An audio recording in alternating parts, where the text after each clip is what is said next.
Lebih dalam lagi, Paulus yakin bahwa pemilihan dirinya menjadi rasul karena Allah menghendaki pemilihan yang berbeda.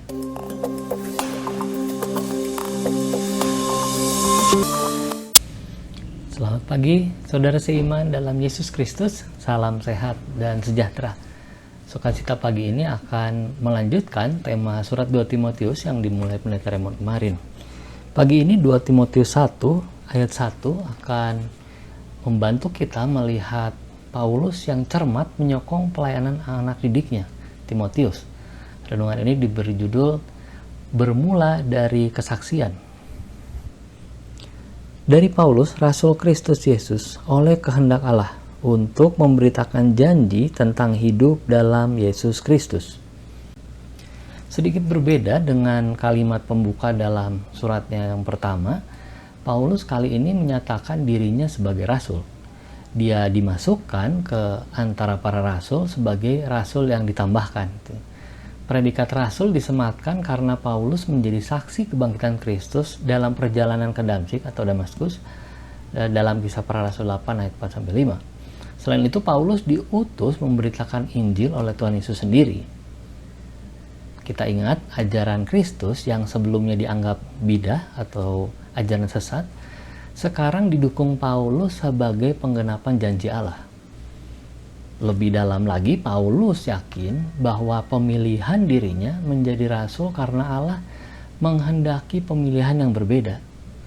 Sebelumnya para rasul sudah lebih dulu memilih Matias menggantikan Yudas Iskariot. Baik pemilihan Paulus dan Matias tentu atas perkenanan Allah.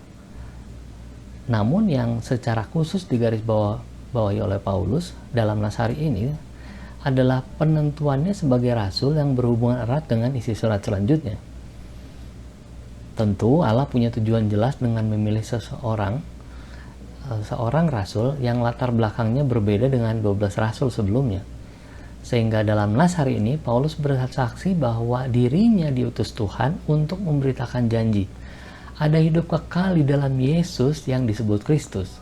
Bahkan janji itu bukan hanya diperuntukkan bagi bangsa Yahudi, melainkan bagi bangsa-bangsa lain yang mau menerimanya.